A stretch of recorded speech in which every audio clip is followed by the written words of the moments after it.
The dust swirled like an angry spirit as Genevieve Willis clutched her small satchel of belongings to her chest, the only things she had managed to salvage before they threw her out into the unforgiving storm. Tears streaked down her dirt-caked face, creating muddy rivulets that disappeared into the collar of her once fine dress. Behind her, the silhouette of Riverspend, the only home she'd known for 22 years, was already being swallowed by the brown cloud that had descended upon Knight's Ferry, California, in the spring of 1875.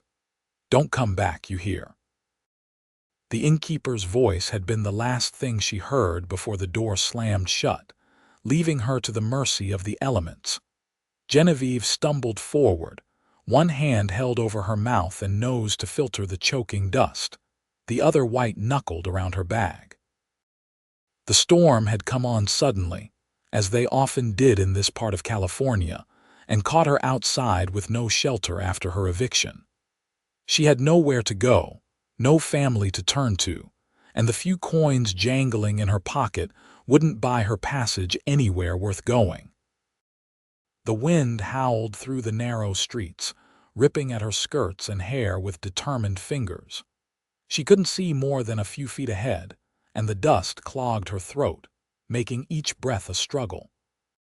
Genevieve knew that staying out in this storm could be a death sentence. She'd seen what happened to livestock caught unprotected during the worst dust storms. They'd found the cattle half buried, their lungs clogged with dirt. A particularly strong gust knocked her sideways, sending her stumbling into what she thought was a hitching post, but turned out to be nothing at all. She fell hard, her palms and knees scraping against the rough ground.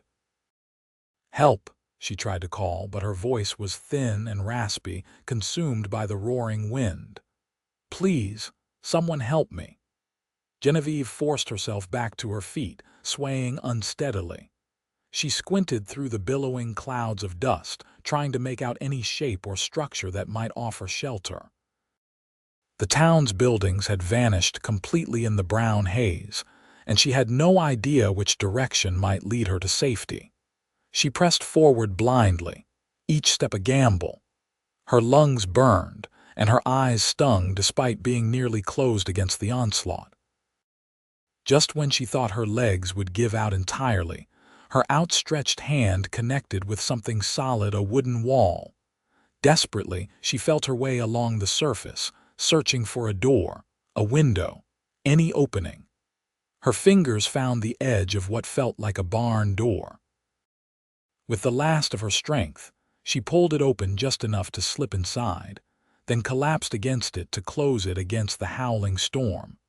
The relative quiet inside was startling. Though dust filtered through every crack and crevice, the air was noticeably clearer. Genevieve coughed violently, trying to expel the dirt from her lungs as her eyes adjusted to the dim interior. "Who's there?" A deep voice cut through the darkness, followed by the unmistakable sound of a rifle being cocked. Genevieve froze, her heart hammering wildly in her chest. "Please," she managed between coughs. "I mean no harm. The storm, I had nowhere else to go." Footsteps approached, and a lantern lifted to illuminate her face. Behind it stood a tall man with broad shoulders and a face partially hidden beneath the shadow of his Stetson hat. His eyes narrowed as they took in her bedraggled appearance. "You look half dead, madam," he said, lowering his rifle.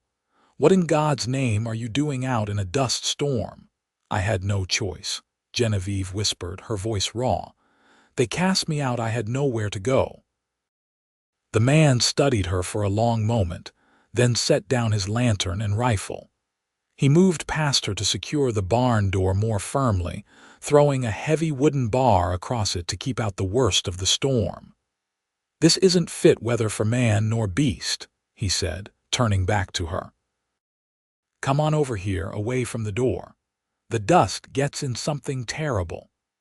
He led her deeper into the barn, where several horses shifted nervously in their stalls, disturbed by the storm. In one corner, she could make out a small area that had been set up like a camp, with bedrolls, supplies, and another lantern casting a warm glow. "You're staying in a barn?" Genevieve asked, surprised. "Just passing through," he explained. "Was planning to ride out at first light, but then this storm blew in. Name's Zachariah Jones, though most folks just call me Zach." "Genevieve Willis," she replied, then doubled over in another coughing fit. Zach quickly grabbed a canteen and offered it to her. "Small sips," he advised. "Your throat's raw from the dust." Genevieve accepted the water gratefully, letting the cool liquid soothe her parched throat. Only when her immediate thirst was quenched did she realize how utterly exhausted she was. Her legs trembled beneath her, threatening to give way. Zach seemed to notice. "Sit down before you fall down," he said, gesturing to one of the bedrolls. "I won't bite." Too tired to argue or maintain proper decorum, Genevieve sank onto the offered bedding. Outside, the wind screamed like a wounded animal, making the barn's timbers creak and groan. "Thank you," she said softly. "I don't know what would have happened if I hadn't found this place." "Nothing good," Zach replied bluntly, crouching down to add wood to a small, carefully contained fire in a metal brazier. "Those storms kill, Miss Willis." "What kind of people throw a woman out in weather like this?" Genevieve looked down at her hands, caked with dirt and small cuts from her fall. "The kind who believe rumors over the word of someone they've known all their life." Zach didn't press for details, which Genevieve appreciated. Instead, he busied himself with a small pot hanging over the brazier, stirring what smelled like beans and bacon. "It ain't much," he said, noticing her watching, "but it's hot and filling. You look like you could use something in your belly." As if on cue, Genevieve's stomach growled loudly, reminding her that she hadn't eaten since early morning. "That's very kind," she murmured, embarrassed by both her hunger and her situation. "Ain't kindness.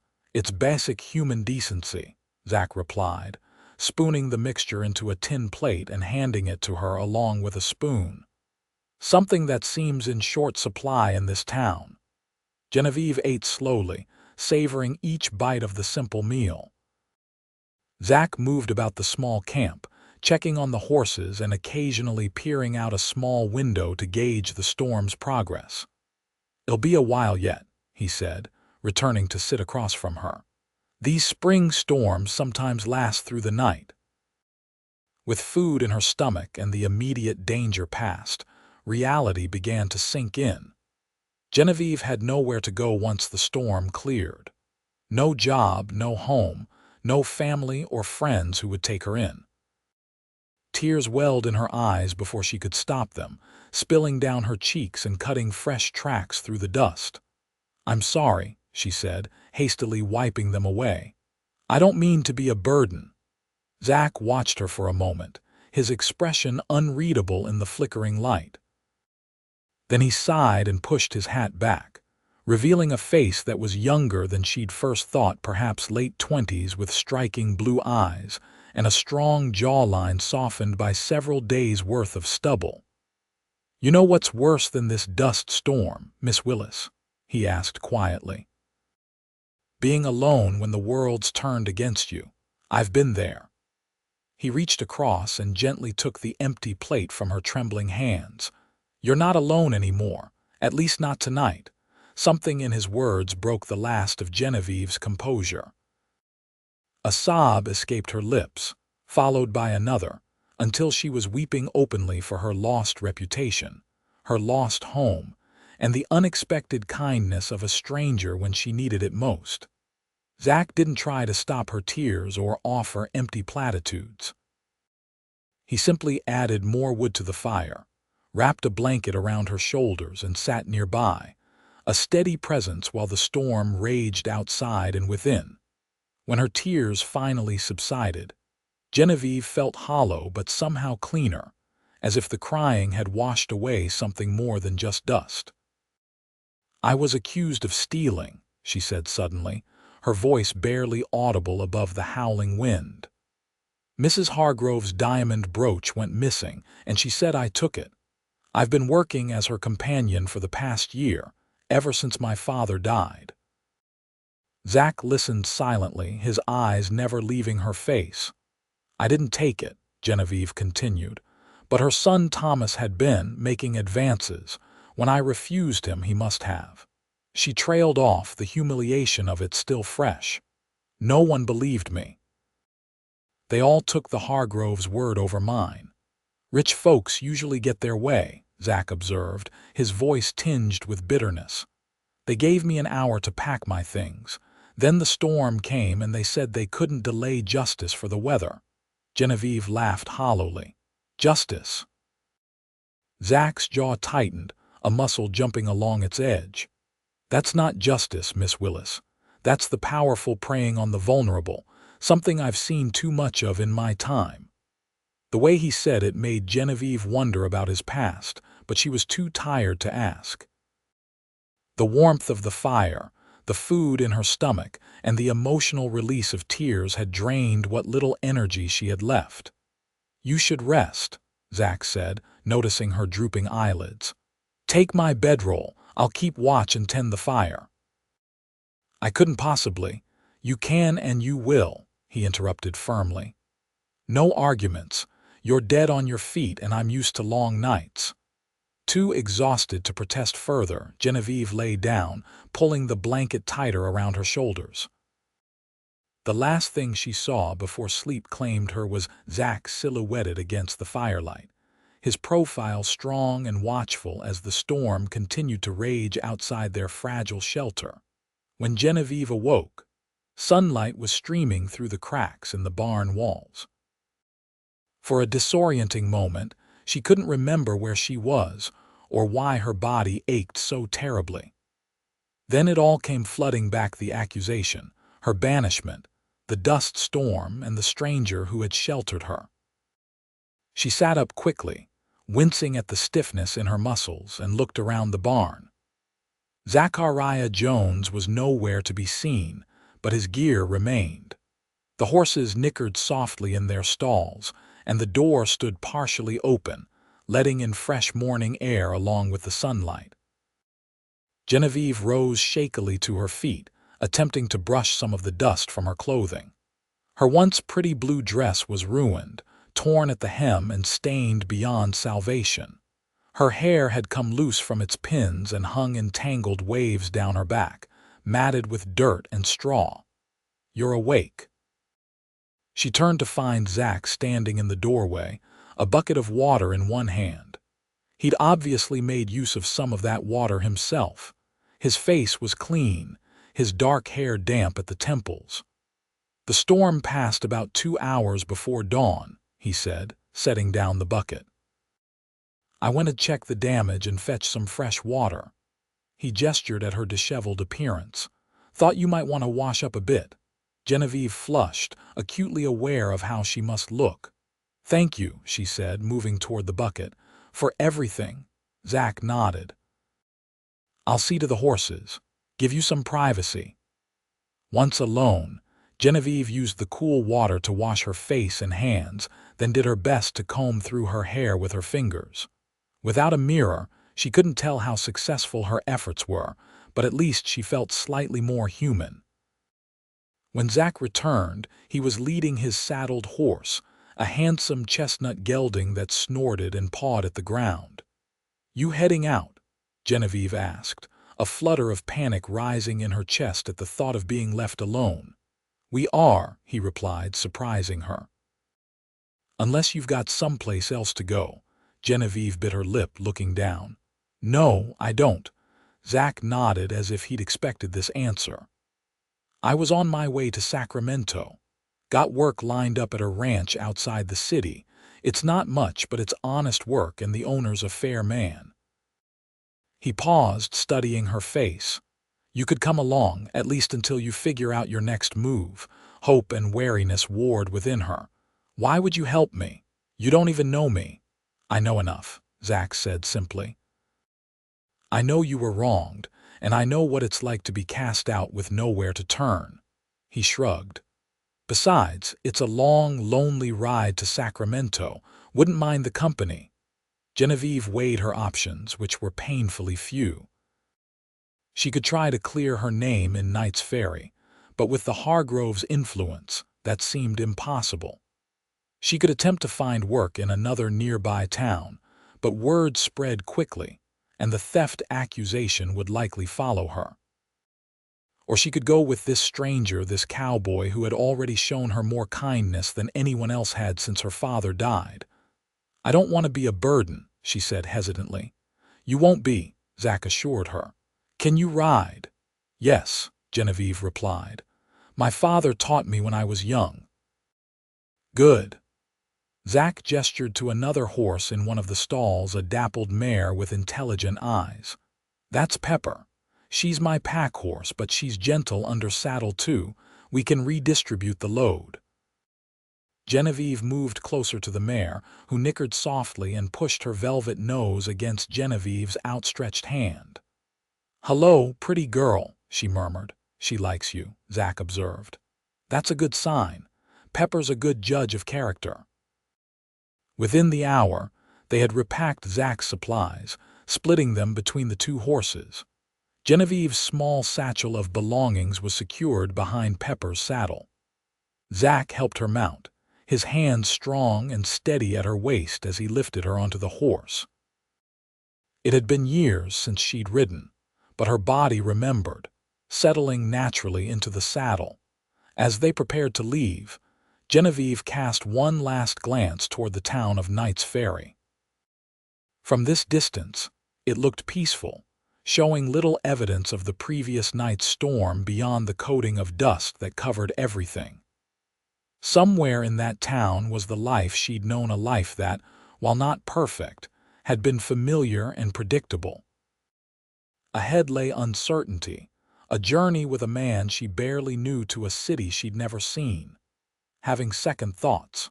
Zach asked, noticing her hesitation. Genevieve straightened her shoulders and turned away from the town. "No," she said firmly. "There's nothing left for me there." Zach nodded, seemingly satisfied with her resolve. "The ride to Sacramento will take us several days. We'll stop in smaller towns along the way for supplies. If at any point you change your mind, I won't," Genevieve interrupted. "I'm grateful for your help, Mr. Jones." "Zach," he corrected with a slight smile. "If we're going to be traveling companions, might as well use my name." "Zach," she repeated, returning his smile. "And please call me Genevieve, or Jen if you prefer." "Jen it is," he agreed, clicking his tongue to urge his horse forward. "Let's get moving before the day gets too hot." As they rode away from Knight's Ferry, Genevieve felt a curious mixture of fear and freedom. Everything she had known was behind her, but perhaps what lay ahead would be worth the uncertainty. She watched Zach straight back as he rode slightly ahead, leading the way, and found herself wondering what twist of fate had brought him to that barn just when she needed shelter most. The California landscape rolled out before them, golden hills dotted with oak trees and patches of spring wildflowers that had somehow survived the dust storm. The sky was a brilliant blue, washed clean by the wind, with no hint of the chaos that had reigned the night before. They rode mostly in comfortable silence that first morning, Zach occasionally pointing out landmarks or wildlife. Around midday, they stopped beside a small creek to rest the horses and eat a simple lunch of jerky and hardtack. "Not exactly fine dining," Zach apologized, offering her a share. "It's better than nothing," Genevieve replied honestly, settling on a sun-warmed rock by the water's edge. "Which is what I'd have without your help." Zach studied her for a moment, his blue eyes thoughtful. "You're taking all this remarkably well. Most people would be falling apart after what you've been through." Genevieve considered this as she chewed the tough jerky. "My father always said that Willis women had iron in their spines. My mother died when I was young, but I remember her strength. And after father passed last year, She swallowed hard. Well, I've had practice at starting over. Your pa sounds like he was a good man, Zach observed. He was, Genevieve agreed, a sad smile touching her lips. He was a doctor, taught me everything he knew about medicine, herbs, setting bones. He wanted me to follow in his footsteps, but women doctors aren't exactly welcomed with open arms, Zach finished for her. No, they're not. Genevieve sighed. After he died, I couldn't keep up the practice on my own. No one would come to a female doctor, no matter that I'd assisted him for years. That's how I ended up as Mrs. Hargrove's companion. Zach nodded, understanding in his eyes. Life has a way of taking unexpected turns. What about you? Genevieve asked, curious about this man who had so readily offered his help. What's your story? You mentioned knowing what it's like to be cast out. A shadow crossed Zach's face, and for a moment, Genevieve thought he wouldn't answer. Then he sighed, tossing a small stone into the creek. I was raised on a cattle ranch in Texas, he said, his voice measured. My pa built it from nothing, worked himself to death for it. When he passed, it should have gone to me, his only son, but there was some trouble with the will. My stepmother made sure I got nothing. The bitterness in his voice told Genevieve there was more to the story, but she didn't press. Everyone had their secrets, their wounds that were too raw to expose. I'm sorry, she said simply. Zach shrugged. It was 5 years ago. I've been drifting since, working ranches, driving cattle. Never staying in one place too long. He glanced at her. This job in Sacramento might be different. The owner, Mr. Patterson, is looking for someone permanent to help manage the place. He's getting on in years, has no sons. It sounds like a good opportunity, Genevieve said, genuinely happy for him. You deserve a place to call your own again. Something in her words seemed to touch Zach, and he looked away quickly, busying himself with packing up their meager lunch supplies. We should get moving if we want to make Sonora by nightfall. They mounted up and continued their journey, the afternoon sun warm on their backs. As they rode, Genevieve found herself studying Zach when he wasn't looking. There was a quiet strength about him that she found reassuring, a steadiness that seemed rare in a world that had proven itself fickle and cruel. By the time they reached Sonora, the sun was setting, painting the sky in shades of orange and pink. The town was larger than Knight's Ferry, with several businesses along the main street still open despite the approaching evening. We'll need to find a place for you to stay, Zach said as they rode into town. There's a decent hotel near the church that shouldn't be too expensive. Genevieve's heart sank as she remembered her dire financial situation. I don't have much money, she admitted. Just a few dollars. Zach frowned. You'll need that for other things. I can cover the room. I couldn't possibly. You can pay me back when you're able, he interrupted firmly. It's not charity. It's a loan. Put that way, it was easier for Genevieve to accept. They stopped first at the livery stable to board their horses for the night, then walked to the hotel Zach had mentioned. It was a modest 2-story building with clean windows and a freshly painted sign. Inside, Zach approached the desk and arranged for a room for Genevieve. The clerk, a middle-aged woman with sharp eyes, looked between them suspiciously. "And what about you, sir?" she asked pointedly. "I'll find my own accommodations," Zach replied evenly, not rising to the implied accusation in her tone. The clerk seemed satisfied with this answer and handed over a key.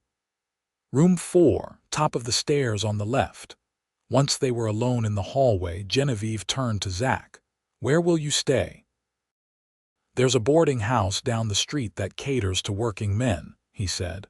"More my speed anyway. Get some rest. I'll meet you for breakfast at the cafe next door around 7. Before she could thank him again, he tipped his hat and was gone, his long strides carrying him quickly down the stairs and out of sight. The room was simple but clean, with a narrow bed, washstand, and a small window overlooking the street. Genevieve set down her satchel and sat heavily on the edge of the bed, the events of the past 24 hours finally catching up with her. She had gone from having a secure position in Knight's Ferry to being a homeless traveler dependent on the kindness of a stranger. Yet despite everything, she didn't feel as afraid as she probably should. There was something about Zach Jones that inspired confidence, a fundamental decency that showed in his actions rather than flowery words or promises. After washing up with the pitcher of water provided, Genevieve changed into her nightgown, one of the few items she'd managed to pack before being forced out, and climbed into bed. Despite her exhaustion, sleep was elusive. Her mind raced with questions about what awaited her in Sacramento, whether she could find work there, and how long Zach's patience with an unexpected traveling companion would last.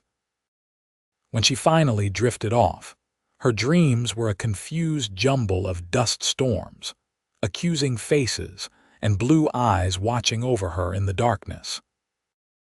Morning came with the sound of activity in the street below, wagons rolling past, merchants opening their shops, the general bustle of a town coming to life.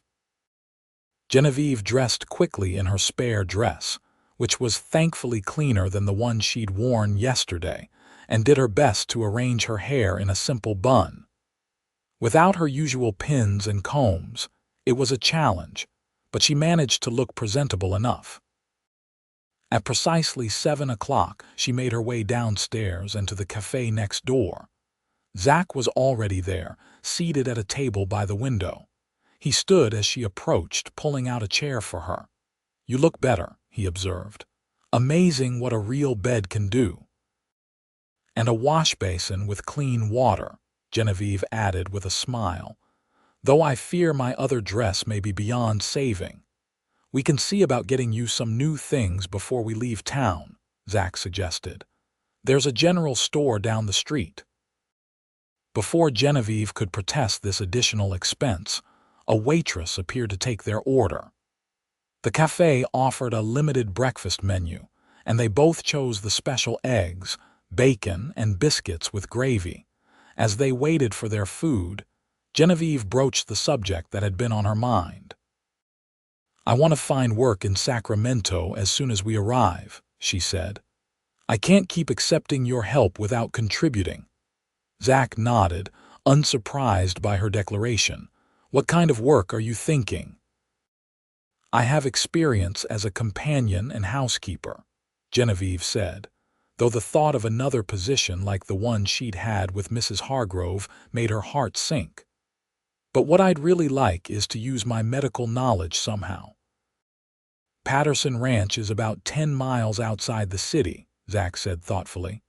"The nearest doctor's twice that far. Might be folks would appreciate someone with medical skills closer by." Hope flickered in Genevieve's chest. "You think that's possible for a woman?" "People get hurt or sick whether there's a man or woman to help them," Zach replied practically. "Out in the country, they might not care so much about conventions if you can ease their suffering." Their conversation paused as the waitress returned with their breakfast. The food was hot and plentiful, and Genevieve realized how hungry she was as she took her first bite. "There's something else we should discuss," Zach said after they'd eaten in companionable silence for a few minutes. "Our story." Genevieve looked up, confused. "Our story?" "People are going to wonder about a man and woman traveling together," Zach explained. "Especially if we're heading to the same destination. It might be easier if we had a simple explanation that wouldn't raise eyebrows or cause gossip." Understanding dawned, and Genevieve flushed slightly. "You're right, of course. What do you suggest?" Zach considered for a moment. "Cousins could work, or I could be escorting you to meet your brother who works at the ranch." "I don't think we look alike enough to be cousins," Genevieve pointed out, comparing her auburn hair and green eyes to his darker coloring. "Brother and sister it is, then," Zach decided. Distant enough relation to explain the differences, close enough to justify the travel arrangements. After breakfast, they made their way to the general store as Zach had suggested. Despite Genevieve's protests, he insisted on purchasing her 2 serviceable dresses suitable for travel, a sturdy pair of boots to replace her impractical town shoes, and a wide-brimmed hat to protect her from the sun. "Consider it an advance on your future earnings," he said when she tried to refuse. "You can't travel halfway across California in that," he added, nodding at her increasingly bedraggled dress. Reluctantly, Genevieve accepted the gifts, promising herself that she would repay every cent once she was established in Sacramento. With their shopping complete, they collected the horses from the livery stable and prepared to continue their journey. Genevieve changed into one of the new dresses before they left a practical brown calico with enough room to move freely in the saddle. "Much better," Zach approved as she emerged from the hotel in her new attire. "You look ready for the trail now." They rode out of Sonora with supplies replenished and spirits high. The day was pleasant, with a gentle breeze that kept the worst of the heat at bay. As they traveled, Genevieve found herself opening up more about her life in Knight's Ferry, sharing stories about her father and their medical practice. In turn, Zach revealed bits and pieces of his own past his childhood on the Texas ranch, his skills with horses and cattle, the various jobs he'd held during his years of drifting. By the 3rd day of travel, a comfortable rhythm had developed between them. They would rise early, break camp and ride until midday, when they'd stop for a brief rest. Then they'd continue until evening, making camp near water when possible. When they passed through towns, they would replenish their supplies and occasionally splurge on a hot meal at a local cafe or restaurant. Genevieve found herself enjoying the journey more than she had expected. There was something freeing about the open road, the changing landscapes, and the absence of judgmental stares from people who believed the worst of her. And then, there was Zach's steady, reliable Zach, whose quiet presence had become a comfort rather than a source of awkwardness. On the 4th night, they camped beside a small lake, the water reflecting the stars that dotted the night sky. After a simple dinner of beans and salt pork, they sat by the fire, watching the flames dance. "Tomorrow we should reach Jackson," Zach said, breaking the comfortable silence. "We can rest there for a day before making the final push to Sacramento. Should be there in 3 more days, weather permitting." Genevieve nodded, trying to ignore the twinge of anxiety she felt at the thought of their journey ending. What would happen once they reached Sacramento? Would they part ways? The prospect was more distressing than she cared to admit. "What's Patterson like?" she asked, partly to distract herself from these unsettling thoughts. "The ranch owner." "Good man," Zach replied, poking the fire with a stick. "Straight shooter. Built his place up from nothing, like my pa did. His wife died years ago, no children. Works harder than men half his age from what I hear. And he's looking for someone to eventually take over the ranch," Zach shrugged. "That's the rumor. Can't run it alone forever, and he's got no family to leave it to. Wants someone who'll care for it the way he has." "It sounds perfect for you," Genevieve said softly. "A chance to have what was taken from you."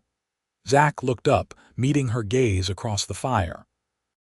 Something unspoken passed between them, a current of understanding that made Genevieve's heart beat faster. "Maybe," he said finally, his voice low. "But I've learned not to count on perfect." Before Genevieve could respond, a distant rumble of thunder broke the moment. They both looked up to see clouds rolling in, obscuring the stars.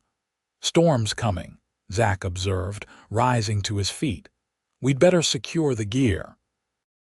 They worked quickly to move their belongings under the shelter of a large oak tree, where Zach rigged a simple lean-to using a tarp he carried for such purposes.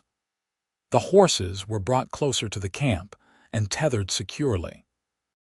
Just as they finished, the rain began gentle at first, then increasing to a steady downpour that hissed as it hit the fire, quickly reducing it to smoldering embers. Genevieve and Zach huddled under the makeshift shelter, sitting close together for warmth. "At least it's not a dust storm," Genevieve remarked, trying to find humor in their situation. Zach chuckled. "No, just good old-fashioned rain, though I could do without the wet clothes." Lightning flashed, briefly illuminating their small camp, followed closely by a crack of thunder that made Genevieve jump.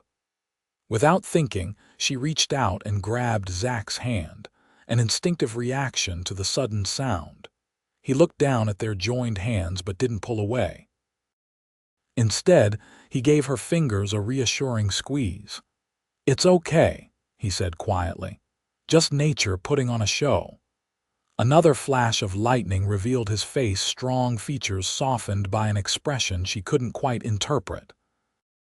In that brief moment of illumination, Genevieve was struck by how natural it felt to be sitting here with him, sheltering from a storm just as they had on the night they met. "Thank you," she said, her voice barely audible above the rain. "For everything." Zach's eyes searched hers in the darkness.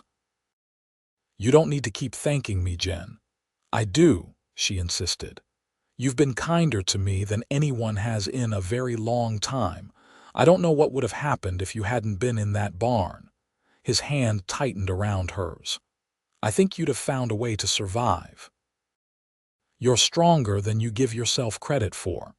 "Maybe," Genevieve conceded, "but I'm glad I didn't have to find out." The storm continued to rage around them, but within their small shelter, a different kind of tension was building, an awareness of each other that had been growing steadily over their days of travel. Genevieve found herself hyper-conscious of every point where their bodies touched shoulders, hips, their still-joined hands. Zach seemed to be fighting some internal battle, his jaw clenched, and his gaze fixed determinedly on the rain-soaked landscape beyond their shelter. After a long moment, he gently disengaged his hand from hers and shifted slightly away. "You should try to get some sleep," he said, his voice gruff. "I'll keep watch." Disappointed but not entirely surprised by his withdrawal, Genevieve nodded and settled onto her bedroll. Despite the cold dampness that had seeped into everything, she fell asleep quickly, lulled by the steady rhythm of the rain and the reassuring presence of the man sitting vigilant beside her. The morning dawned clear and fresh, the world washed clean by the night's storm. Mud made the going slower, but by midday, they had reached Jackson as Zach had predicted. The town was larger than Sonora, with several hotels, a bank, and businesses that spoke of prosperity driven by nearby mining operations. They secured rooms at a respectable hotel, separate rooms, though adjacent, and spent the afternoon replenishing their supplies and allowing themselves small luxuries like hot baths and professionally laundered clothing. Genevieve even visited a dress shop, where she used some of her dwindling funds to purchase a third dress, slightly more fashionable than the practical ones Zach had bought her. "For when we reach Sacramento," she explained when he raised an eyebrow at the package. "First impressions matter." That evening, they dined at the hotel's restaurant, the first proper meal they'd had in days. The food was excellent, and Genevieve found herself relaxing in a way she hadn't since before the incident with the Hargroves. "I've been thinking," Zach said as they lingered over coffee after their meal. "About your medical skills." Genevieve looked up, curious. "What about them?" Patterson Ranch employs about 20 men year-round, more during busy seasons. Accidents happen, cuts, breaks, burns. Having someone with medical knowledge would be valuable. He hesitated. "I could mention it to Patterson when we arrive." Hope sparked in Genevieve's chest. Do you think he might be interested in such an arrangement? Can't see why not, Zach replied. Beats having to send to Sacramento every time someone needs stitching up or a bone set. The possibility of using her medical knowledge again, of being valued for the skills her father had taught her, was almost too good to contemplate. Genevieve tried to temper her excitement with practicality. I'd need supplies, a place to work. We can figure that out once we're there, Zach assured her. One step at a time. Later, as Genevieve prepared for bed in the luxury of a private room, she found herself thinking about the future with a hope she hadn't felt in months. Sacramento was still an unknown, but the prospect of arriving there was no longer as daunting as it had been. Having a purpose, even a potential one, made all the difference. And then there was Zach. She wasn't naive enough to misinterpret his actions. He was being kind, looking out for a woman in difficulty. But sometimes, when he didn't think she was watching, she caught him looking at her with an expression that suggested more complex emotions than simple charity. The next morning brought clear skies and dry roads, allowing them to make good time as they continued their journey. Zach estimated they would reach Sacramento in 2 days if the weather held, and Genevieve found herself both anticipating and dreading their arrival. They had fallen into such an easy companionship during their travels that the thought of it ending left an unexpected ache in her chest. More than once, she caught herself watching Zach as he rode slightly ahead of her, the straight line of his back, the easy way he sat in the saddle, the occasional smile he would throw her way when he pointed out something of interest. By the time they made camp that evening, Genevieve had come to a realization that both thrilled and terrified her. She was falling for Zachariah Jones. The knowledge sat like a stone in her stomach as they prepared their simple dinner. What a fool she was, developing feelings for a man who had only ever shown her kindness out of basic human decency, as he had put it himself. "You're quiet tonight," Zach observed as they ate beside the campfire. Genevieve startled out of her thoughts. "Just thinking about Sacramento," she said, which wasn't entirely a lie. "What it might be like." "Busier than you're used to," Zach replied. "More opportunities, too. And Patterson Ranch, what's it like?" Zach smiled, a genuine expression that transformed his usually serious face. "Beautiful country. Rolling hills, good water, fat cattle. Patterson runs one of the most respected operations in the region." "You sound excited about it," Genevieve noted, pleased to see this side of him. "I am," he admitted. "Been a long time since I've looked forward to arriving somewhere instead of just passing through." The simple honesty of his statement touched something deep within Genevieve. "I hope it's everything you want it to be," she said softly. Zach looked at her across the fire, his blue eyes reflecting the flames. "What about you? What do you want, Jen?" The question caught her off guard. What did she want? Security, certainly. A place to belong. Work that used her skills and brought her satisfaction. But as she met Zach's steady gaze, she realized there was something else she wanted, something she was afraid to even acknowledge to herself. "A fresh start," she said finally, settling for a partial truth. "A chance to build something that can't be taken away on someone's whim." Zach nodded slowly, as if her answer resonated with him. "That's worth wanting." The conversation drifted to other topics after that, but something had shifted between them, a deeper understanding, perhaps, or a recognition of shared values that went beyond their current circumstances. As they prepared for sleep, Genevieve arranging her bedroll on one side of the dying fire and Zach his on the other, she found herself wishing they were still caught in that rainstorm, huddled close beneath the tarp with his hand warm around hers. The next day brought them to the outskirts of Sacramento. The city announced itself long before they could see it. Increased traffic on the road, more frequent farms and houses, the general bustle of civilization after days of relative isolation. "We'll stay in the city tonight," Zach decided as they rode. "Then head out to Patterson Ranch in the morning. It's too late to arrive unannounced today." Genevieve agreed, secretly glad for the delay.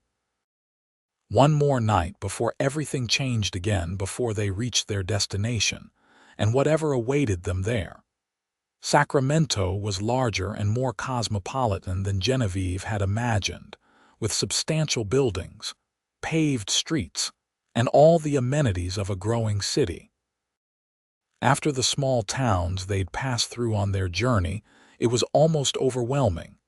They found lodging at a modest hotel near the edge of town, again taking separate rooms. After settling in, Zach suggested they explore the city a bit and find somewhere to eat dinner. "Might as well enjoy civilization while we have it," he said with a half smile. "Patterson Ranch is comfortable, but it's definitely rural."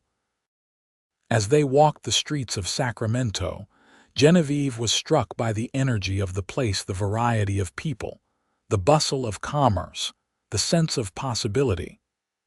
It was exciting but also intimidating after the quiet life she'd known. "It's so big," she murmured as they passed a particularly grand building that Zach identified as the state capitol. "This is nothing compared to San Francisco," Zach replied. "Now that's a city that can make your head spin." "Have you been everywhere?" Genevieve asked, genuinely curious about his travels. "Not even close," he laughed. "But I've seen my share of the West, Texas to California, down into parts of Mexico, up to Oregon once, always alone."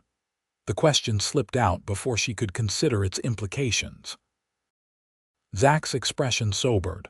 "Mostly. Easier that way." Before she could ask what he meant, Zach gestured to a restaurant across the street. "That place looks decent. Hungry." The restaurant was busy but not crowded, with white tablecloths and actual glass windows, a step up from most of the establishments they'd patronized on their journey. They were shown to a small table in a corner, and Genevieve couldn't help but notice how the setting made this feel different from their other meals together, more like a social occasion than simple necessity. Zach seemed to notice it too, sitting somewhat stiffly and tugging at the collar of his shirt, which he'd buttoned fully for the first time since she'd known him. "You look nice," he said suddenly, then immediately appeared embarrassed by the comment. Genevieve felt a blush rise to her cheeks. She had worn her new dress and taken extra care with her hair, wanting to look presentable for their arrival in the city. "Thank you," she replied. "So do you." An awkward silence fell, broken by the arrival of a waiter to take their orders. Once he'd gone, Zach cleared his throat. "So tomorrow," he began, his tone businesslike. "We'll head out to Patterson Ranch in the morning. It's about 2 hours' ride. I sent a telegram from Jackson to let Patterson know I was coming, but I didn't mention you." He hesitated. "I thought it might be better to explain in person." "Of course," Genevieve agreed, trying to ignore the flutter of anxiety in her stomach. "I understand completely." "Patterson's a reasonable man," Zach continued, as if trying to reassure her. "And like I said, having someone with medical skills would be valuable to the ranch." "And if he doesn't agree?" Genevieve couldn't help asking. Zach met her gaze steadily. "Then we'll figure something else out. I'm not going to leave you stranded, Jen." The simple promise warmed her more than it should have. "I know," she said softly. Their food arrived, temporarily halting the conversation. The meal was excellent roast beef, fresh vegetables, and crusty bread, a far cry from their trail meals of beans and jerky. They ate with appreciation, discussing the city and speculating about life at Patterson Ranch. As they walked back to the hotel in the gathering dusk, Genevieve was acutely aware of Zach beside her, the solid presence that had become so familiar over the past week. Tomorrow would change everything, and she wasn't ready. "Zach," she said suddenly, stopping on the sidewalk. "I need to thank you again." He turned to face her, shaking his head. "You don't please," she interrupted. "Let me say this." She took a deep breath. "When you found me in that barn, I was at the lowest point of my life. I had lost everything: my home, my reputation, my future. I was alone and afraid, and then there you were, offering shelter from the storm." Zach stood silent, watching her with those intense blue eyes. "You said I wasn't alone anymore," Genevieve continued, her voice threatening to break. "And you've kept that promise every day since. You've given me hope when I had none, and for that, I can never thank you enough." For a long moment, Zach didn't respond, and Genevieve feared she had said too much, revealed too much of her heart. Then, with a gentleness that belied his rugged exterior, he reached out and tucked a stray strand of hair behind her ear. "You don't need to thank me, Jen," he said, his voice low and rough with emotion. "Having you along, it hasn't been a burden, not even close." The tenderness of the gesture, the warmth in his eyes, it was almost too much. Genevieve felt tears threatening and blinked them back, unwilling to end this perfect moment with weeping. "We should get back," Zach said after a moment, his hand falling away. "Early start tomorrow." "Yes," Genevieve agreed, though everything in her wanted to prolong this moment, this connection that felt like more than friendship but hadn't yet been defined. They walked the rest of the way to the hotel in silence, but it was a comfortable one, filled with unspoken possibilities. At her door, Zach paused. "Sleep well, Jen," he said. "Tomorrow's a big day." "Good night, Zach," she replied, watching as he continued down the hall to his own room. Inside her room, Genevieve moved to the window, looking out at the city lights. Sacramento was beautiful at night, full of promise and potential. Tomorrow she would see Patterson Ranch, perhaps find a place there, a purpose. And maybe, just maybe, discover if the feelings growing between her and Zach were as real as they felt. With that hope warming her heart, Genevieve prepared for bed, eager for the morning and whatever it might bring. The ride to Patterson Ranch the next day took them through rolling countryside dotted with oak trees and crossed by clear streams. The spring grass was green and lush, and cattle grazed contentedly in fenced pastures. As they crested a hill, Zach pulled his horse to a stop, gesturing for Genevieve to do the same. "There it is," he said, pointing toward a cluster of buildings in the valley below. "Patterson Ranch." From their vantage point, Genevieve could see a substantial main house, a large barn, bunkhouse, and various outbuildings, all well-maintained and arranged around a central yard. Beyond were corrals, pastures, and in the distance, the glint of water, a sizable pond or small lake. "It's beautiful," she said, genuinely impressed by the prosperous-looking operation. "Patterson spent 30 years building it," Zach replied, a note of respect in his voice. "Started with nothing but a claim and a few head of cattle." As they rode down into the valley, Genevieve's anxiety returned. What if Patterson wasn't welcoming? What if he had no interest in her medical skills? What if he disapproved of Zach bringing an unknown woman to his ranch? Her worries must have shown on her face, because Zach reached across the space between their horses to briefly touch her arm. "It'll be all right," he assured her. "Trust me." They were noticed as they approached the main house. A man emerged onto the porch, shading his eyes against the midday sun to watch their arrival. He was older, perhaps in his 60s, with a shock of white hair and the weathered face of someone who'd spent a lifetime outdoors. "That's Patterson," Zach murmured as they drew closer. They reined in their horses in front of the house, and Zach dismounted, moving to help Genevieve down. His hands lingered at her waist a moment longer than necessary before he turned to face the rancher. "Mr. Patterson," he said, extending his hand. "Zachariah Jones." We exchanged telegrams about the foreman position. Patterson stepped forward to shake Zach's hand, his grip firm despite his age. "Right on time, Jones. Glad to see a man who keeps his word."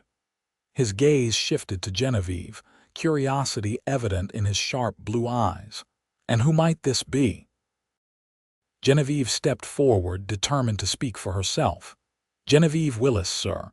I've been traveling with Mr. Jones from Knight's Ferry." Patterson's bushy eyebrows rose slightly, and he looked between them with open interest. "Is that so? Well, Miss Willis, you're welcome at Patterson Ranch. Any friend of Jones here is a friend of mine." The simple welcome eased some of Genevieve's tension, though she noted that Patterson was likely drawing his own conclusions about her relationship with Zach, conclusions that weren't necessarily accurate. "Thank you, Mr. Patterson," she replied. "You have a beautiful ranch." This seemed to please the old rancher, who smiled broadly. "Built it from scratch, I did. Now you two must be tired after your ride. Come inside and we'll get you settled." The interior of the main house was surprisingly comfortable, with solid furniture, colorful rugs, and walls adorned with paintings and photographs. Patterson led them to a sitting room and called for refreshments, which were brought by a middle-aged Mexican woman whom he introduced as Maria, his housekeeper of many years. Once they were seated with cool drinks, Patterson got down to business. "So, Jones, your telegram said you were interested in the foreman position. Tell me about your experience." Zach outlined his background growing up on a Texas cattle ranch, the various positions he'd held over the years, his skills with livestock and ranch management. As he spoke, Genevieve could see Patterson's approval growing. "Sounds like you know your business," the rancher said when Zach had finished. "But I need someone who's looking to put down roots, not just passing through. This place is my life's work, and whoever takes over as foreman might eventually have the chance to take on more responsibility, maybe even partnership down the line." The implication was clear. Patterson was looking for a successor as well as a foreman. Zach nodded, understanding the older man's concerns. "I've been moving around for 5 years, Mr. Patterson," he said honestly. "But I'm ready to stop. Your ranch offers exactly what I've been looking for, a chance to build something permanent, to use everything I've learned." Patterson studied Zach intently, as if measuring the truth of his words. Finally, he nodded, apparently satisfied. "Good enough for me. You can start tomorrow, see how we suit each other." Relief washed over Zach's face, quickly replaced by genuine gratitude. "Thank you, sir. You won't regret it." Patterson turned his attention to Genevieve. "And you, Miss Willis, what brings you all the way from Knight's Ferry with Jones here?" Here it was the moment of truth. Genevieve straightened in her chair, meeting Patterson's gaze directly. "Circumstances forced me to leave Knight's Ferry rather suddenly, Mr. Patterson. Mr. Jones was kind enough to offer me passage to Sacramento, where I hope to find work." "What kind of work are you looking for?" Patterson asked, his tone neutral. "I was trained by my father, who was a doctor," Genevieve explained. "I assisted him for many years and learned much about medicine, treating injuries, delivering babies." Patterson's eyebrows shot up again, genuine interest replacing polite inquiry. "A doctor, you say?" "We could use medical skills around here. Nearest physician is in Sacramento, too far when a man's bleeding or a bone needs setting." Hope flared in Genevieve's chest. "I'm not formally trained or certified," she clarified, not wanting to misrepresent herself. "But I have practical experience with common injuries and illnesses, first aid, herbal remedies, and basic surgical procedures." "Better than nothing," Patterson declared pragmatically. "And better than most, I'd wager. Could set you up with a room in the main house, space to work. In exchange for your medical services, room and board, plus a small stipend. What do you say?" The offer was more than Genevieve had dared hope for: a position that used her skills, a place to live, and enough income to begin rebuilding her life. She glanced at Zach, who gave her an encouraging nod. "I would be honored to accept, Mr. Patterson," she said, her voice steady despite the emotion threatening to overwhelm her. "Excellent." Patterson clapped his hands together, clearly pleased with the arrangements. "Maria will show you to your room, Miss Willis." "Jones, the foreman's cabin is just behind the main house, small but private. You can move in today." After showing Zach where he would be staying, Patterson excused himself to attend to ranch business, leaving Zach and Genevieve alone in the sitting room. "Did that just happen?" Genevieve asked, still dazed by the speed with which their futures had been decided. Zach smiled, the most relaxed she'd seen him since they met. "Patterson doesn't waste time once he makes up his mind. Looks like we both got what we were hoping for." "Thanks to you," Genevieve said softly. "If you hadn't suggested my medical skills, you'd have found your own way," Zach interrupted gently. "Like I said before, you're stronger than you give yourself credit for." Before she could respond, Maria returned to show Genevieve to her room. As she followed the housekeeper upstairs, Genevieve glanced back to see Zach watching her go, an unreadable expression on his face. The room was lovely, larger than Genevieve had expected, with a comfortable bed, dresser, washstand, and a window overlooking the ranch yard. Adjacent to it was a smaller room that Maria explained could serve as Genevieve's medical space once properly equipped. "Mr. Patterson is a good man," Maria said as she helped Genevieve unpack her meager belongings. "Tough but fair.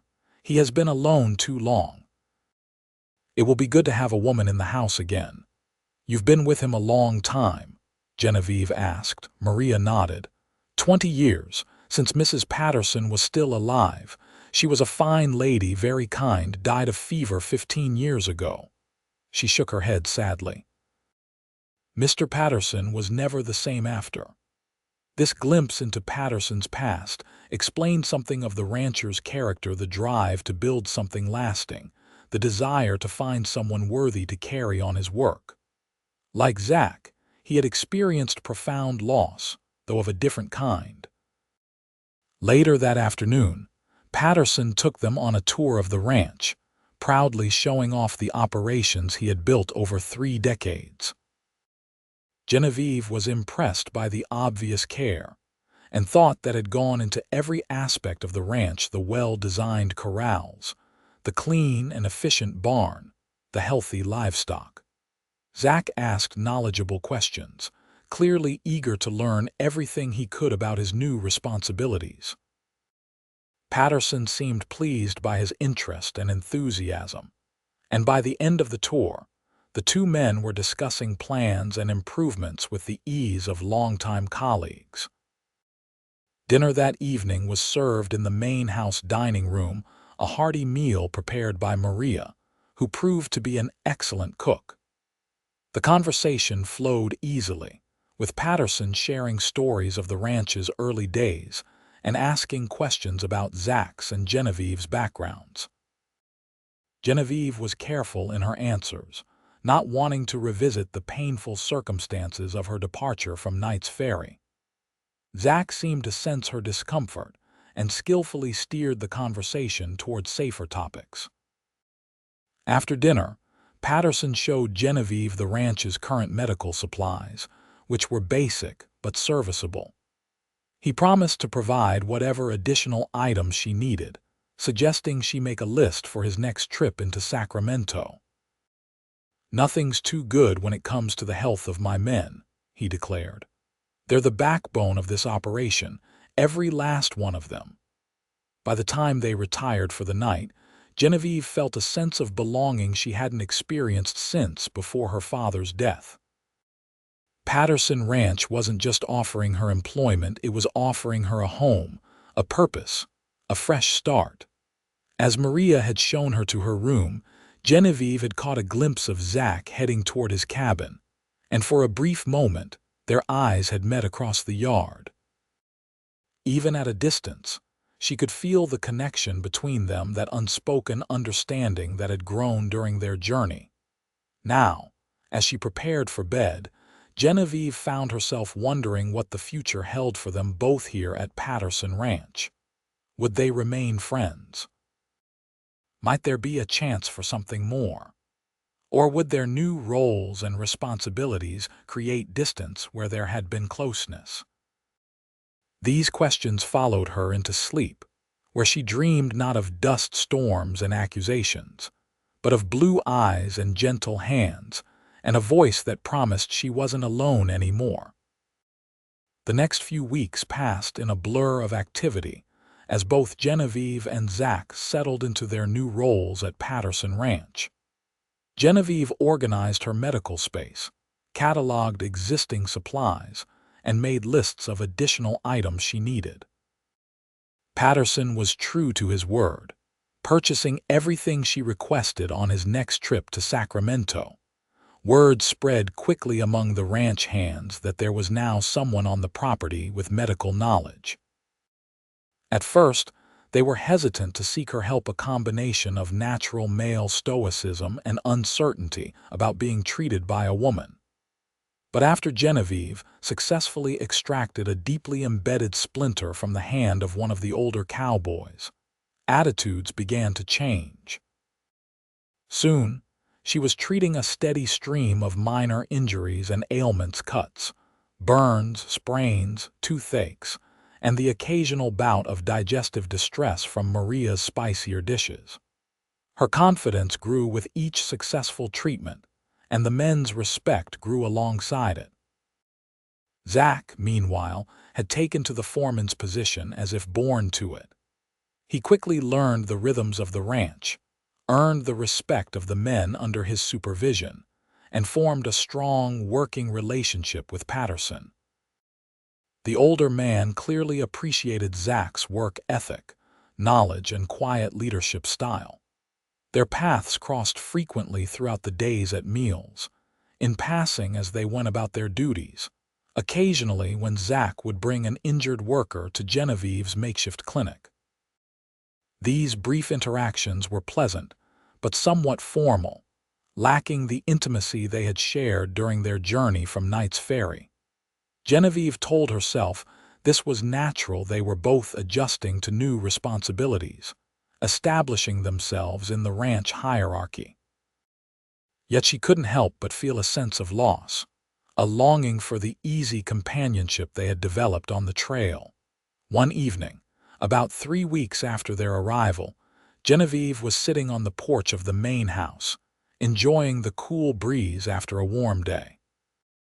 She had treated 3 men that afternoon, one with a nasty cut that required stitches, another with a sprained ankle, and a third suffering from a persistent cough that she suspected might be the beginning of bronchitis.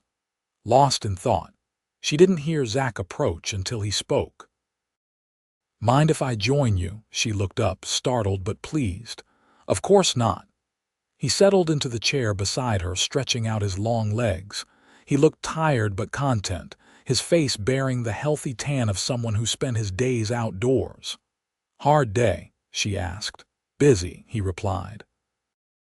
"Moving cattle to the north pasture, fixing fences, breaking in a new horse." He glanced at her. "Heard you had your hands full too." "Nothing too serious," Genevieve said. "Though I'm keeping an eye on Miguel's cough. If it worsens, he might need to rest for a few days." Zach nodded, accepting her assessment. A comfortable silence fell between them as they watched the sun begin its descent behind the hills, painting the sky in shades of pink and gold. "Happy with how things are working out?" Zach asked finally. "Very," Genevieve replied honestly. "The work is satisfying, and it's good to be using my skills again. Patterson has been more than fair, and Maria has been wonderful." She paused. "And you, is it everything you hoped for?" A slow smile spread across Zach's face. "It is. Patterson knows his business, and he's willing to consider new ideas. The men are good workers, the land is some of the best I've seen." He looked out over the ranch, his expression thoughtful. "It feels right being here." "I'm glad," Genevieve said softly. "You deserve this, Zach. A place where your talents are valued." He turned to her then, his blue eyes serious. "So do you, Jen. After everything you've been through, you deserve a fresh start." The sincerity in his voice touched her deeply. "We both got our fresh start, it seems." "We did," he agreed. "Though sometimes I find myself missing our journey here." The admission surprised her. "Do you?" Zach nodded, his gaze holding hers. "Out on the trail, it was just us. Simple. No complications, no expectations beyond each day's ride." He hesitated. "I miss talking with you." Really talking, not just passing each other with a nod and a good morning. Genevieve's heart quickened. "I've missed that too," she confessed. "I thought maybe you were busy settling in, finding your place here," Zach said. "Didn't want to intrude." "You wouldn't be intruding," Genevieve assured him. "I've wanted to seek you out, but—" She trailed off, unsure how to express the uncertainty that had held her back. "But," Zach prompted gently. "But I wasn't sure where we stood," she admitted. "What this new chapter meant for our friendship." Zach was quiet for a long moment, his eyes never leaving her face. "I don't think I've been very clear about that," he said finally, "partly because I wasn't sure myself." Genevieve held her breath, waiting for him to continue. "When I found you in that barn during the dust storm, I was just doing what any decent person would do," Zach said slowly. "But somewhere between Knight's Ferry and Sacramento, something changed. You changed me, Jen." The simple confession hung in the air between them, weighted with meaning. "How?" Genevieve asked, her voice barely above a whisper. "I've been drifting for 5 years," Zach replied. "Never staying anywhere long, never letting myself get attached. It was easier that way, no expectations, no disappointments, no losses." He leaned forward slightly. "Then there you were, cast out and alone, but still standing, still fighting. You made me remember what it's like to care about someone more than my own solitary comfort." Genevieve's heart pounded so loudly she was sure he must hear it. "Zach," she began, but he shook his head.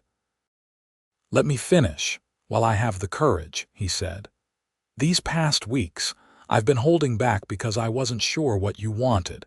If you saw me as just the man who happened to be in that barn when you needed shelter, or if maybe you felt something of what I'm feeling." "And what are you feeling?" Genevieve asked, needing to hear him say it. Zach reached out, taking her hand in his. "That I don't want to go back to being alone. That what started as a simple act of decency has become something much more important to me. That when I think about building a future here at Patterson Ranch, I can't imagine it without you in it."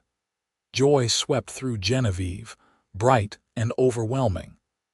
"I feel the same way," she said, her voice steady despite the emotion threatening to overwhelm her. "From that first night, when you told me I wasn't alone anymore. Zach, you've become so much more than just the man who sheltered me from a storm." The relief and happiness that crossed his face made him look younger, unburdened. His hand tightened around hers. "I've been wanting to tell you for weeks," he admitted, "but the timing never seemed right and I didn't want to presume." "And now?" Genevieve asked. "Now I'm thinking that life's too short and uncertain to waste time dancing around what matters," Zach replied, his voice low and intense. "And what matters to me, Jen, is you." Without another word, he leaned forward and kissed her gently at first, then with growing confidence as she responded.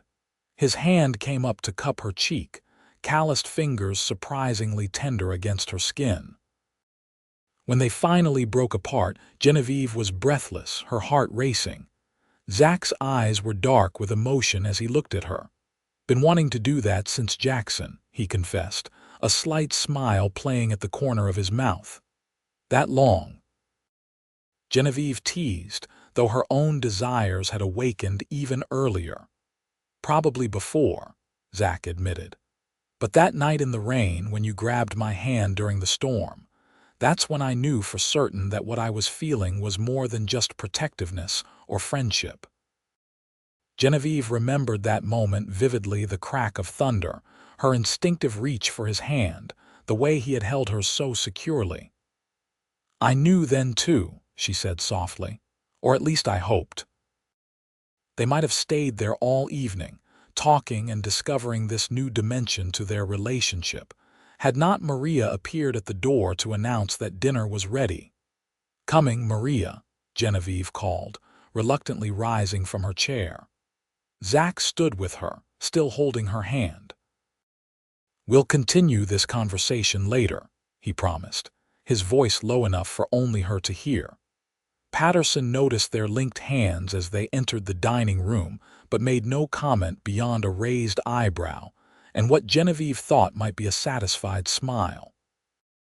Throughout dinner, she was acutely aware of Zach's presence beside her, the occasional brush of his knee against hers beneath the table, the shared glances that spoke of secrets and possibilities. After the meal, Patterson retired to his study with a stack of ledgers, leaving Zach and Genevieve free to slip outside into the gathering dusk. They walked together toward the pond, which gleamed silver in the moonlight. "What happens now?" Genevieve asked as they stood at the water's edge, her arm linked through his. "That depends on what you want," Zach replied.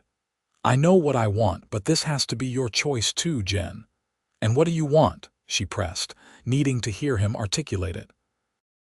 Zach turned to face her, taking both her hands in his. "I want to court you properly," he said seriously. "To build something real between us, not just based on circumstances throwing us together, but on choice and commitment." The sincerity in his eyes, the earnestness of his words, it was everything Genevieve had hoped for but been afraid to expect. "I want that too," she said, her voice steady despite the emotion welling within her. "A real chance to see where this leads." Patterson might have something to say about his form in courting his doctor, Zach pointed out, though he didn't look particularly concerned. Genevieve laughed softly. "I have a feeling Patterson won't mind at all. Did you see his face at dinner? I think he's been expecting this." "Observant old man," Zach murmured, pulling her closer. "Not much gets past him." The next few months passed in a blur of work, discovery, and deepening affection.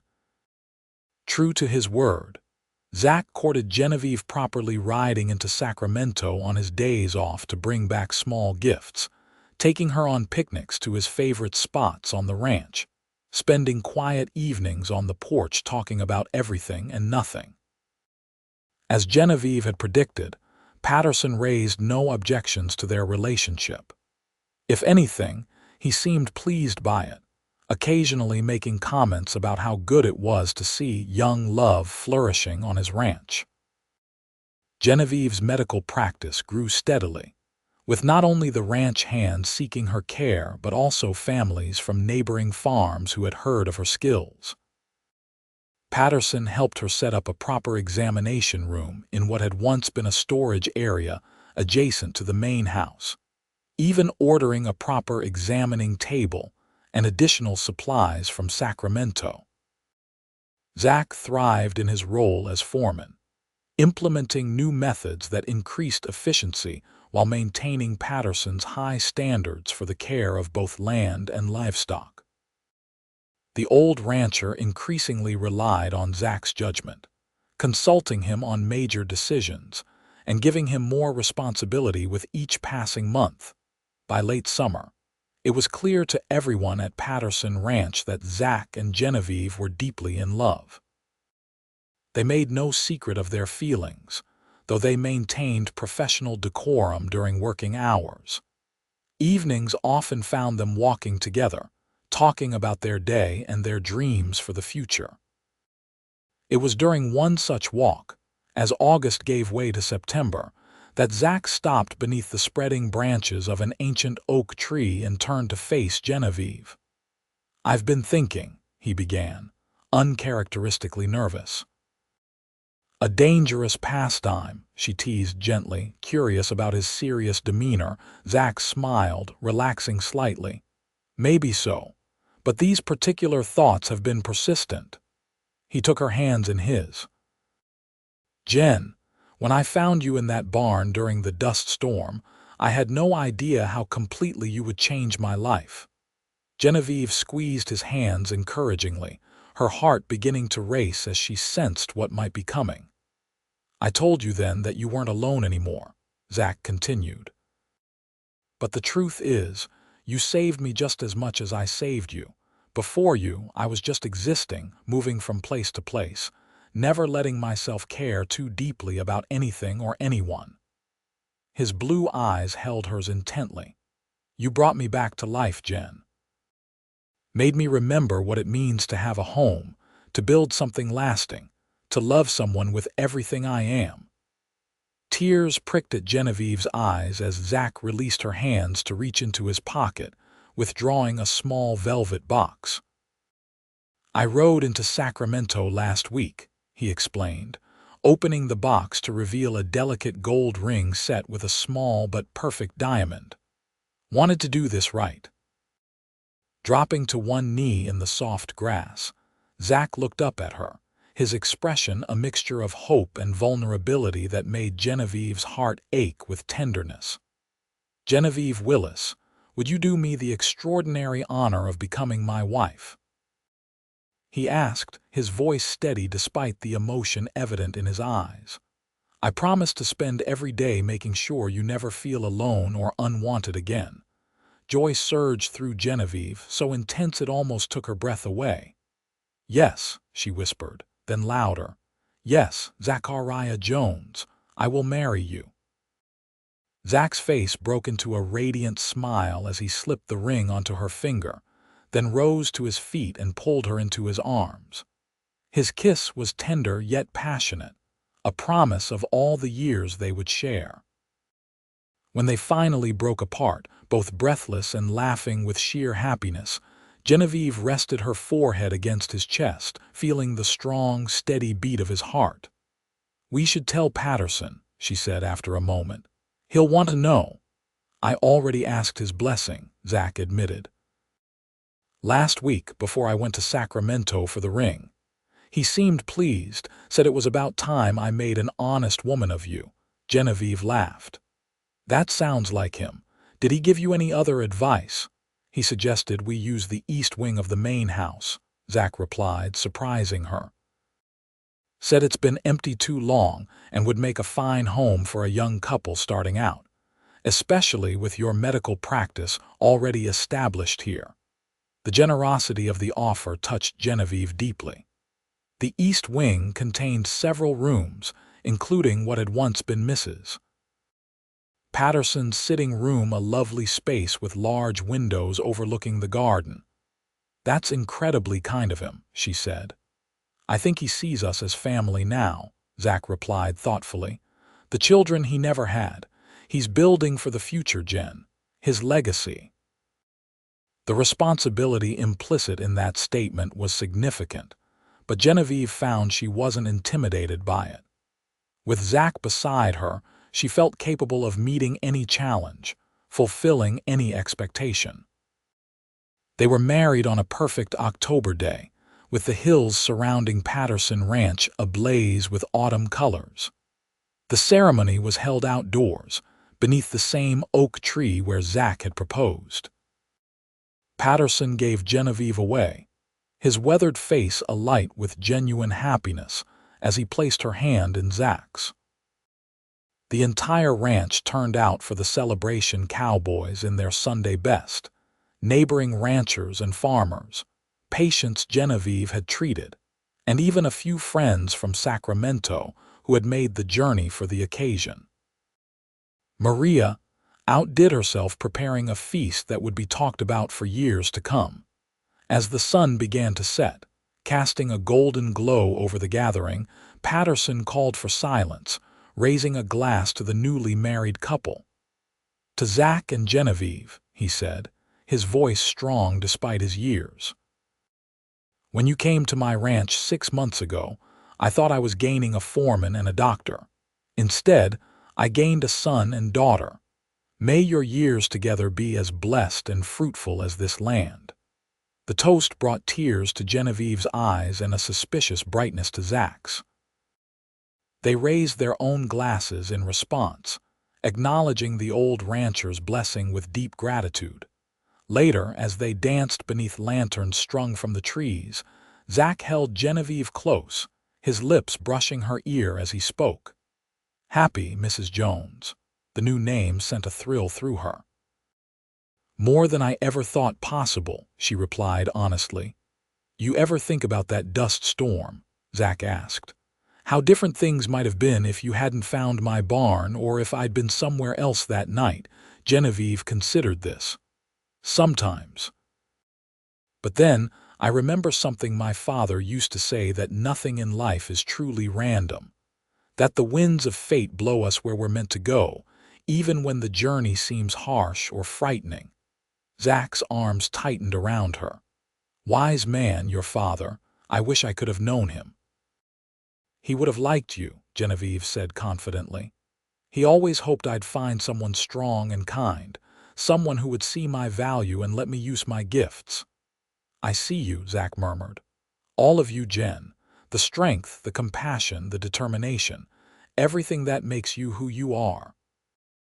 As the dance ended, they found themselves at the edge of the celebration, slightly apart from the ongoing festivities.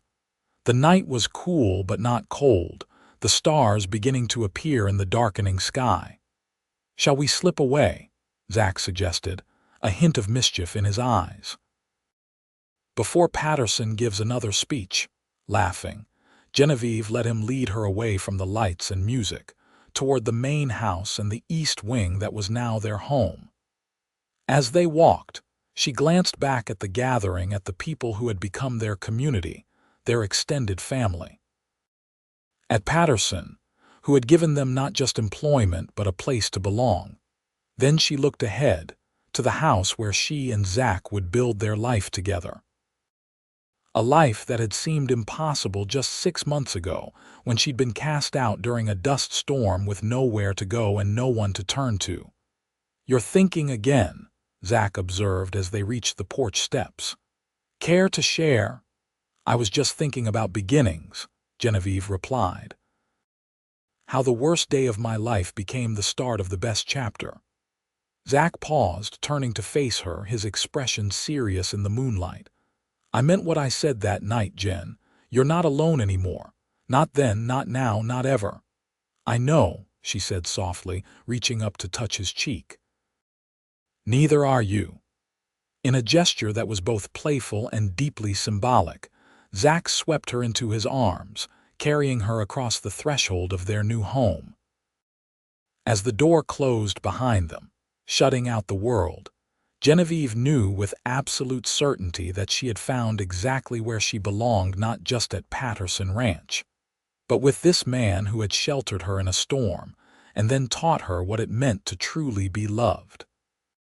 2 years later, on a warm spring afternoon much like the one when she had first arrived at Patterson Ranch, Genevieve sat on the porch of the main house, watching as Zach worked with a young colt in the nearby corral.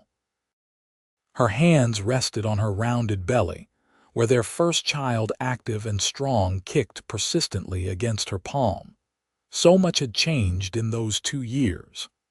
The ranch had prospered under Zach's management, with Patterson gradually stepping back to an advisory role. Genevieve's medical practice had grown to the point where she now had a proper clinic in a small building adjacent to the main house, complete with an examination room, a small surgery, and a recovery area for patients who needed overnight observation.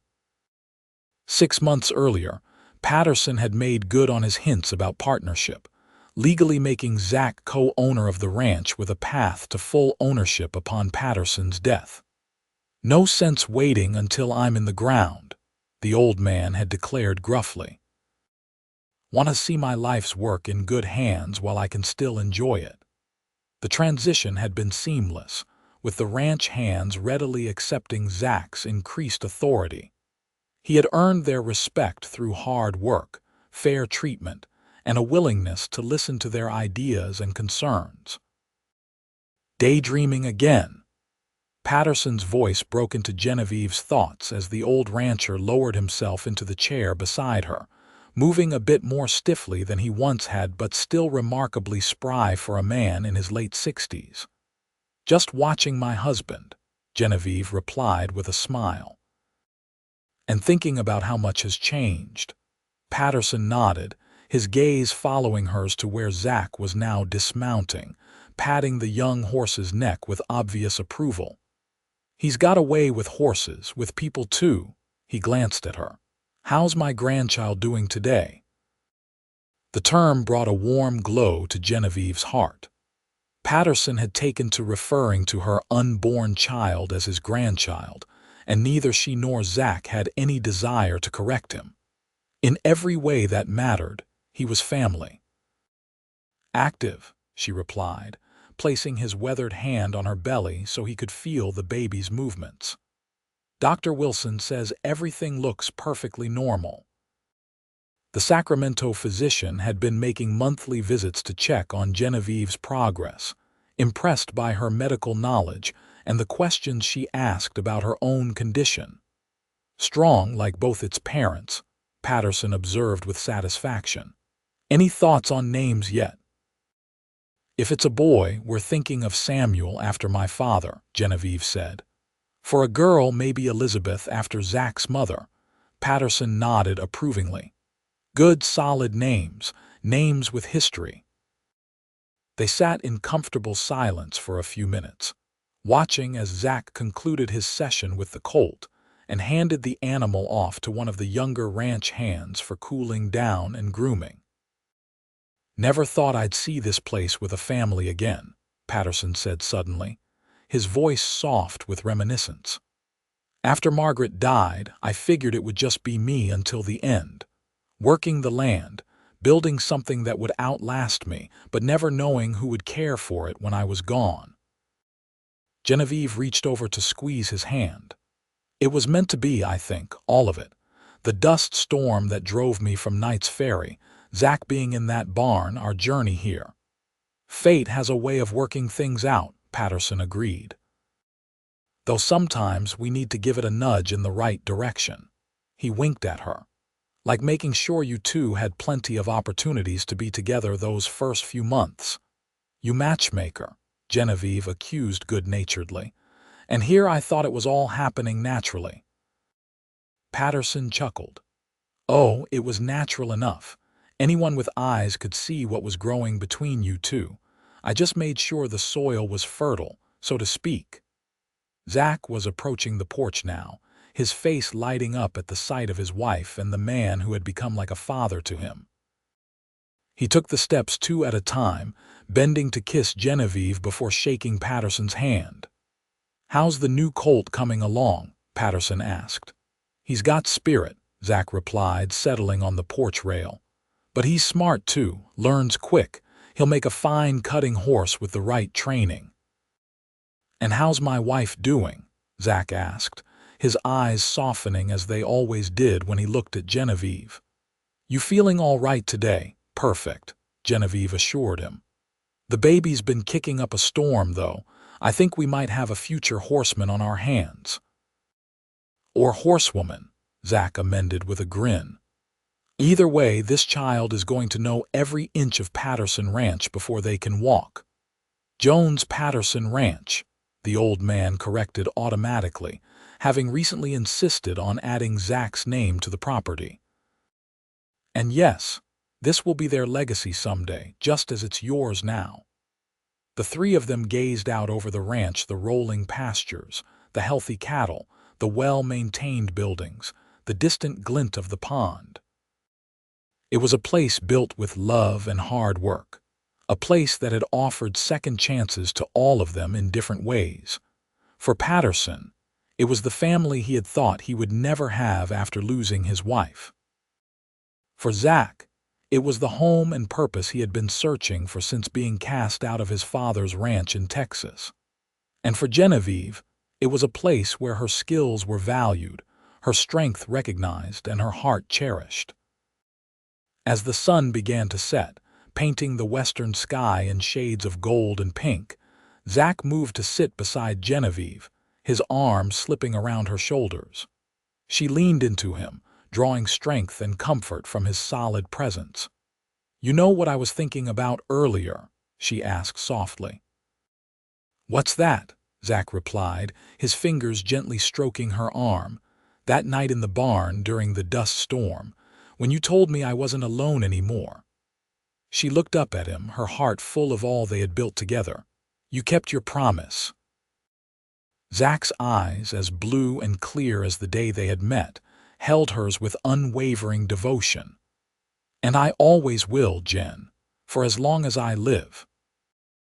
As darkness fell over Patterson Jones Ranch, stars began to appear in the velvet sky, countless points of light guiding travelers home, just as a single light in a barn had once guided Genevieve to shelter, to safety, to love. And in that moment, with her husband's arm around her, their child growing beneath her heart, and the future stretching bright before them, Genevieve knew with absolute certainty that she would never be alone again.